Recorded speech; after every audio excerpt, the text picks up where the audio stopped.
This program is brought to you by Western Union. Walang palya ang padala. Magandang umaga mga kamarino. Today is the first Saturday of May, the month of colorful festivals or fiestas.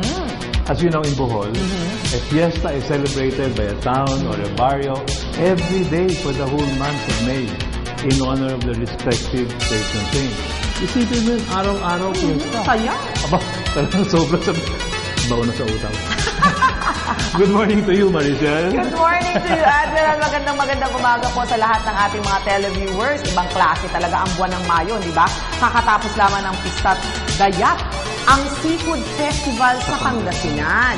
Pati na rin ang Alinsangan Buwa-Buwahan Festival, a fertility festival sa Nabua, Camarines Sur. Fertility, oo. Napaalala ko lang. Oo. Huwag na masyado. Oo. Tama na po yan. Sige. Oo, ano na. We're looking forward sa Pahiyas, di ba? Yes. Oo. Saan nga yun? And looking forward to the Pahiyas Festival. That's in Lukban, Quezon. Wow. At sa Subiran Regatta, na sailboat racing sa Tacloban later. Ay, exciting yung mga yan, ha? Basta pag pumasok talaga ang Mayo. It's more fun in the Philippines. At para mas lalong maging mainit ang saya, dapat sa anumang lugar kayo mapunta, tutok lamang sa aming programa, di ba, Admiral? That's right, Maricel. Dahil ang Yan ang Marino ay sumasabay sa init at sayang bit-bit ng buwan ng Mayo. Ayan, Kaya, so? ano pang hinihintay nyo mga kamarino? All aboard dito sa Yan ang Marino!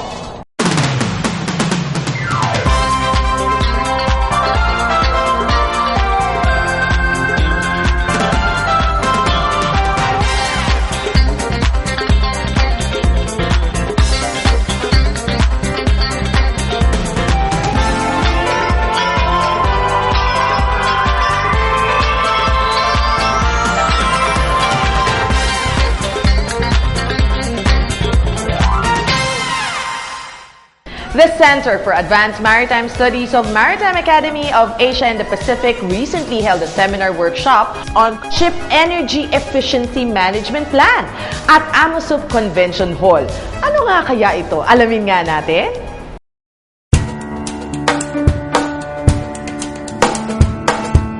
Isa sa mga gases na ibinubuga ng barko ay ang carbon dioxide, isang natural byproduct ng tao na kinakailangan naman ng halaman. Pero kung sobra naman ang pagpoproduce ng carbon dioxide, nakakasama ito sa environment at nagpo-contribute sa global warming.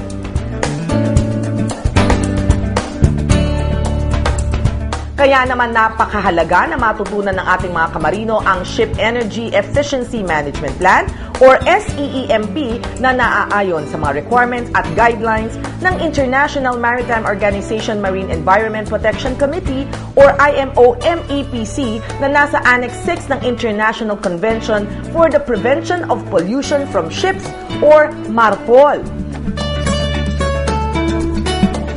So this is in compliance to MARPOL 6 Regulation 22, which takes effect January 1, 2013.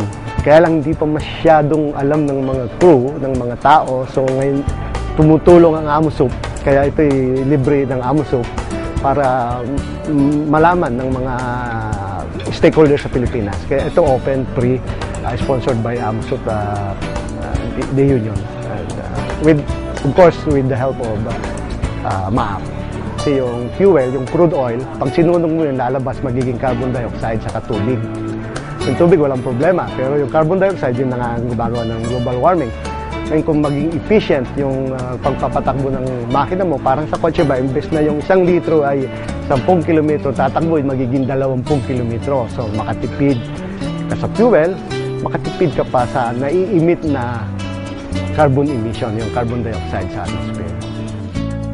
Alam niyo ba na bumuo ang European Union, Estados Unidos, Canada at Australia ng carbon trading system para paigtingin ang pagbababa ng greenhouse gas emissions? In this system, efficient industries are given carbon credits, while inefficient industries are penalized. At sa seminar workshops na ginanap sa Convention Hall sa Amosuc, ipinakita ang iba't ibang paraan kung paano ba mababawasan ang fuel consumption na direktang nakakaapekto sa pagpoproduce ng carbon dioxide. You're going to save 45% simply by reducing the speed by 2 knots. So Optimum 3 was found to improve fuel efficiency by reducing car resistance.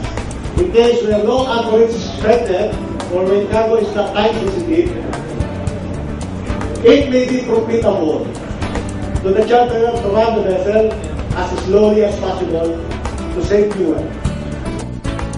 Hindi rin nakaligtas ang ating mga kamarino sa pagpipresenta ng kanilang mga SEEMP. Use with engine room pumps. Auxiliary passenger shall be maintained in accordance with maker's instruction. Dami na. Therefore, kung paano makakapag-save ng fuel, mag-concentrate kami sa boiler. Or optimizing our trim because the vessels have different trims for every voyage. So we must consider this trim. Pero teka, alamin nga natin mula sa ating mga participants kung ano nga ba ang kanilang mga natutunan sa maghapong seminar. I'm an instructor in PhilCamSat. So being an instructor, it gave me enhanced my knowledge. So I have other things that I can also share to my trainees. Kung paano maging efficient yung pagtitipid sa mga enerhiya, lalo na yung mga fuel consumption, kung paano i-reduce by 10-20%, tapos yung makatulong sa treasurers, sa owner, at sa lahat ng marino. Definitely magiging useful ito sa pagsakay ko ng barko para if ever na tanungin ako ng mga opisyal ko, magagamit ko to na masishare ko sa kanila, natutunan ko dito.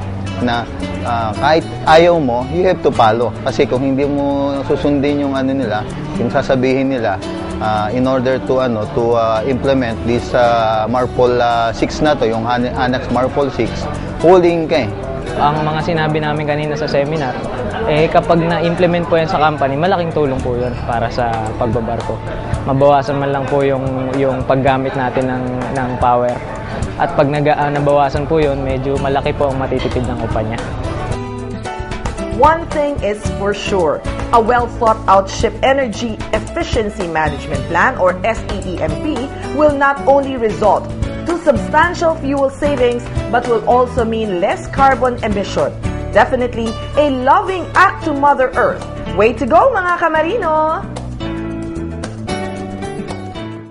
Mga kamarino, sa init ng panahon ngayon ay talaga namang nakakainis at nakakapagod maghanap ng trabaho sa labas. Buti na lang, mayroon ng Seafarer Center sa 5th level ng SM Manila. Siguradong panatag at komportable ka pa. Bukod sa nakaupo ka na, air condition din. May libreng internet, inumin, at kung ano-ano pa. May free seminars din na maaring makatulong sa'yo. Kaya kung ako sa'yo, kamarino, sa Seafarer Center na ako. Binabati ko ang aking kasama sa barko, SRB Vantage, now operating in Ireland. Manood po kayo lagi ng Yan ang Marino sa Channel 4.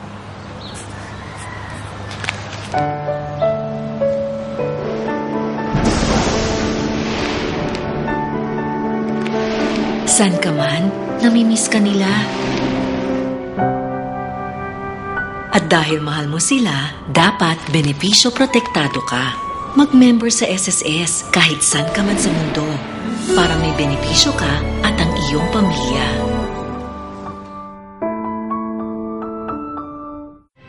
Ang cirrhosis na isang uri ng sakit sa atay ang isa sa mga nangungunang dahilan ng kamatayan ng tao. Ngunit ano nga ba ang cirrhosis?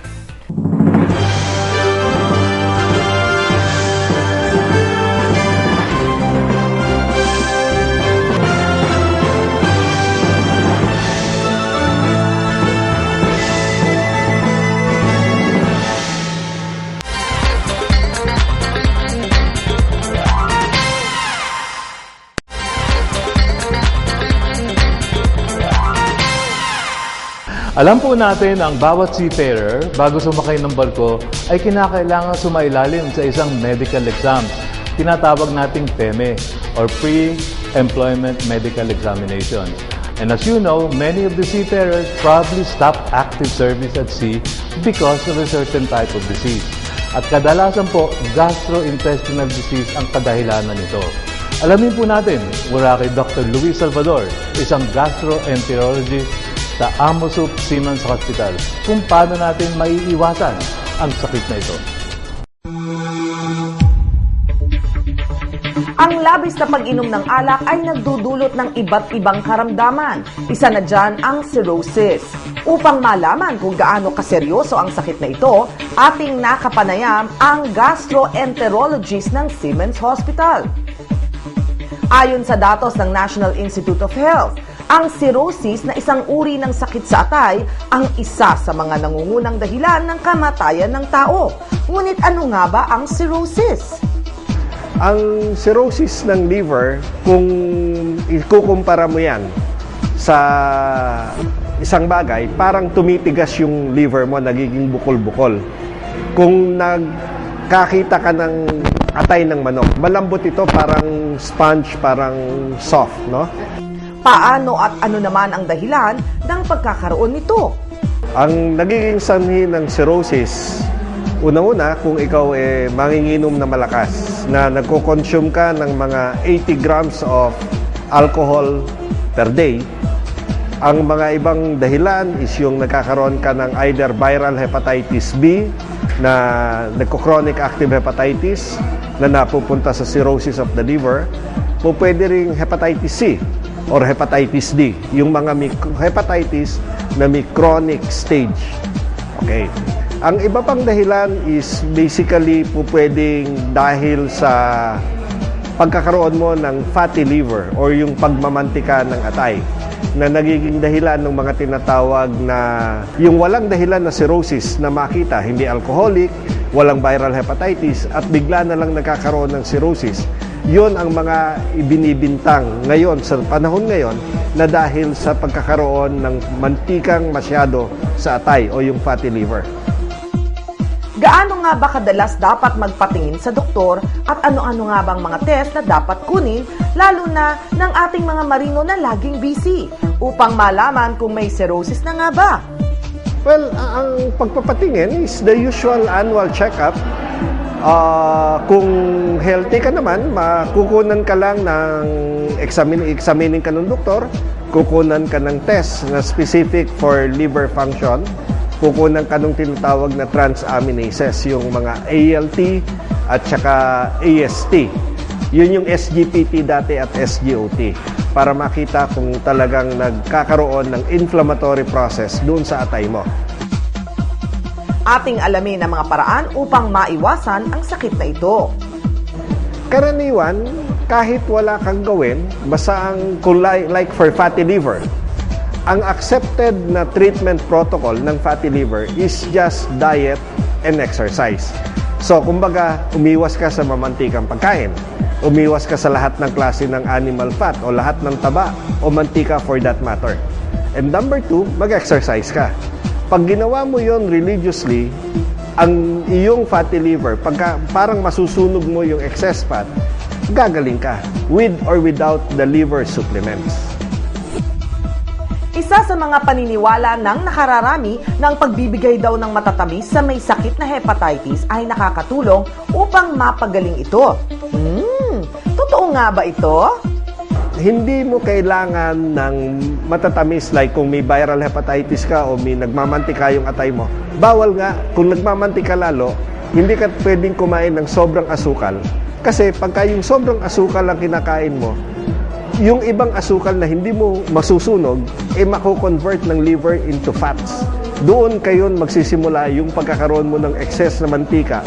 Hindi porke hindi ka kumakain ng mamantika, dahil ang isang source ng fat is an excess in carbohydrates. Dr. Luis, ano nga po ang maipapayo ninyo sa ating mga kamarino? Alagaan yung mabuti, hindi lang yung atay nyo, kundi yung buong katawan nyo sa pamamagitan ng pagtingin sa natural or sa maayos na pagkain habang kayo ay nasa barko. umiwas kayo dun sa mga dapat iwasan tulad ng paninigarilyo at ng pag-inom na masyado ng maraming alak na maaaring magdulot sa inyo ng problema hindi lang sa puso, sa baga at sa inyong atay na maaaring makaapekto sa tagal ng inyong pagtatrabaho sa mga international vessels.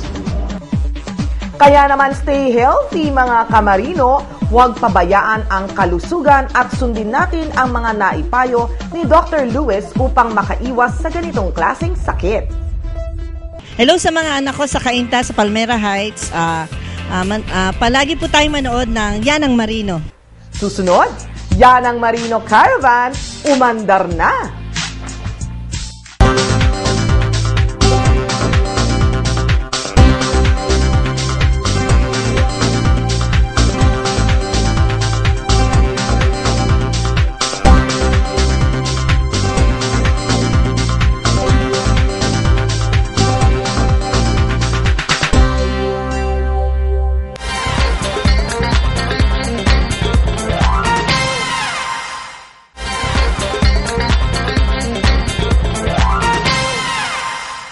Discipline gives us the ability to motivate ourselves in spite of a negative emotional condition. And in the maritime profession, especially aboard ship, self-discipline is very important. How can anyone achieve this? Let's watch! Mga kamarino, ang hinihintay ng lahat na Yanang Marino Ibaka Caravan ay sinimulan na sa Seafarer Center sa SM Manila. Enjoy ang lahat ng nakadalo dahil unang araw pa lang, siksik na. Nagbigay ang Gregorio Oca Leadership Foundation ng free seminar tungkol sa disiplina na hindi lang kinapupulutan ng aral, kundi kina-enjoy pa ng ating mga bisitang marino. Sinabi po sa akin na ang isa sa kailangan nating pag-usapan ay disiplina. Natutunan nila na hindi man madali ang buhay sa barko, disiplina ang nagsisilbing angkla sa mga pagkakataon na may pangyayaring di ka nais-nais. Kahit hindi sa seafarers, medyo kailangan natin ng disiplina. Pero para sa mga seafarers, ang disiplina, yan yung inyong anchor. Itong word na disiplina, hindi siya ganon kadali. Totoo? It's painful sometimes to be very disciplined. Kasi ano sabi natin kanina, ang disiplina, we will always do what we must do no matter what. Right? Ano nga ba ang kahalagahan ng pagkakaroon ng disiplina sa buhay ng isang marino, lalo na sa tuwing sila'y naglalayag sa dagat? Ang disiplina, binibigyan tayo ng willpower. Yung may drive tayo kahit anong mangyari, gagawin natin. Ano ba yung goal ko na gusto kong i-achieve? Ayan, gusto kong matulungan ang pamilya ko. Ano ba ang ating pwedeng panlaban na alam natin hindi tayo pwedeng umuwi? Paglaban ko sarili, lakas ng loob, saka pray na lang. Exactly. Matapos ang seminar, nagkaroon naman ng palaro. Yung puto seko na isang balot, unahan pong makaubos. Ang una pong makaubos nun,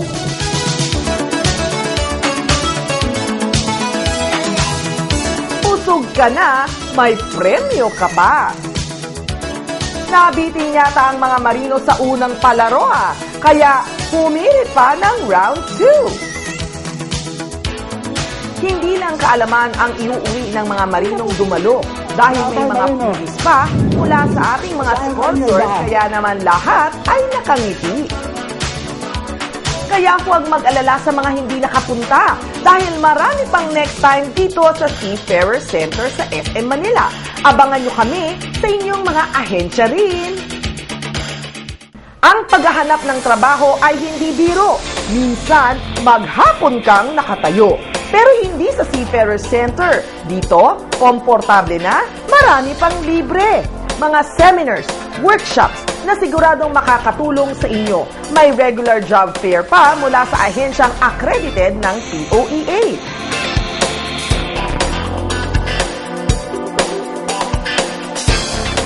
Nabati ko yung lahat ng mga kasamahan ko sa Otelo Micomar at saka sa lahat ng mga marino. Sana manood kayo ng palabas na Yan ang Marino.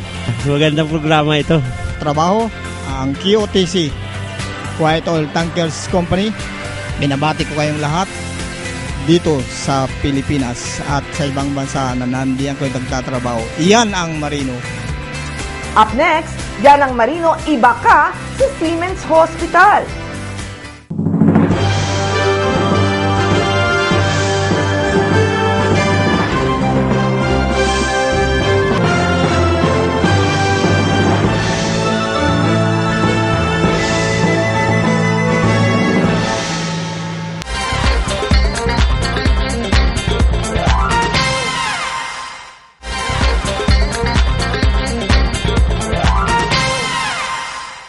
Sabi nga nila, laughter is the best medicine. Kaya naman ang Yan ang Marino nagbigay tuwa at saya sa Siemens Hospital. Fun, games, and surprises ang aming handog sa mga nandun. Dinayo ng Yan ang Marino, iba ka ang Siemens Hospital sa Intramuros.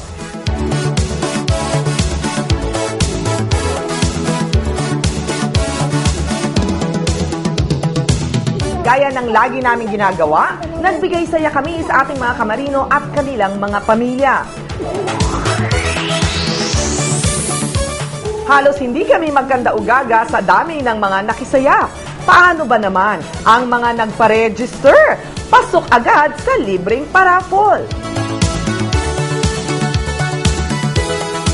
Bago pa man nagsimula ang ating programa, nagbigay agad kami ng freebies mula sa Blend 45 at libreng insurance mula sa kasangga natin sa pag-abot ng ating mga pangarap, ang PhilAmLife.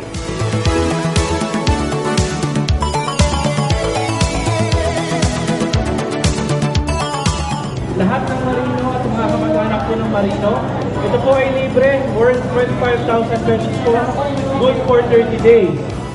Talaga namang nag-enjoy ang ating mga kamarino, lalo na sa ating mga kwelang palaro.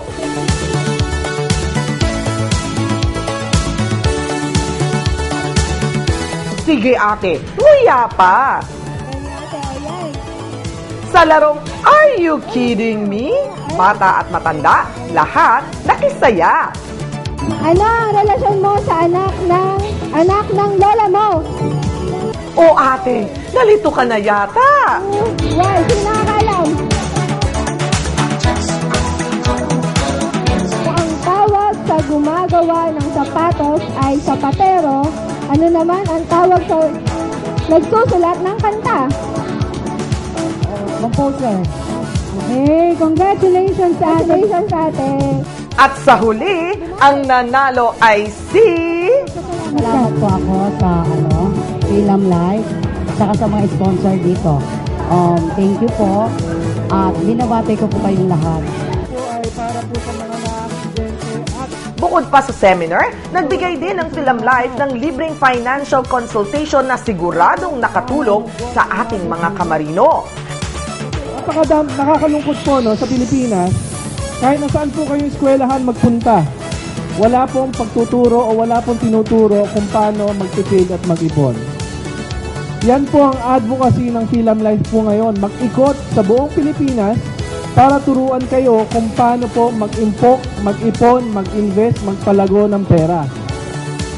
Maraming salamat sa lahat ng nakisaya sa Yan ang Marino Caravan. Abangan nyo kami sa mga susunod pang pagbibigay saya dahil dito sa Yan ang Marino, iba ka! Daddy, kamusta ka na? Ito si Daphne. Nababati sa'yo. Ano ginagawa mo dyan? Sana okay ka lang ha. Daddy, manood ka ng Yan ang Marino ha sa Channel 4. Sige, bye-bye. Marichelia would like to thank Dr. Almond Derla of La Estetica, Tomas Morato Branch, with hotline 332-8604.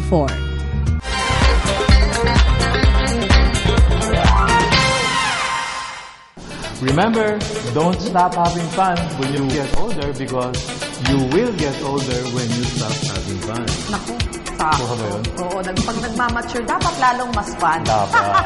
At yan po mga kamarino, ang sikreto ni Admiral Santos in staying youthful, young. Aha! At syempre, para po malaman natin mga secret nating mga ibang kamarino, dapat din young at heart. Ayan, young at Magiging heart. young at heart kayo if you watch our show every Saturday. Ang galing Okay ba yun? mag-segue. Okay ba yun? Palusot. Watch our show every Saturday from 11 to 11:30 in the morning. Still here at PTV4, the People's Television Network. At syempre, para mas malaman pa natin ang iba pang maritime updates, do visit us on our website, www.yanangmarino.com. At syempre, don't forget to like us on your Facebook and follow us on Twitter. Kahit saan pa kayong lugar naroroon, basta may internet access kayo, pwedeng mapanood ang Yanang Marino through live streaming. Just type www.ttv.ph. Have fun, mga kamarino. See you again next week. Anchors away. Bye. Bye-bye.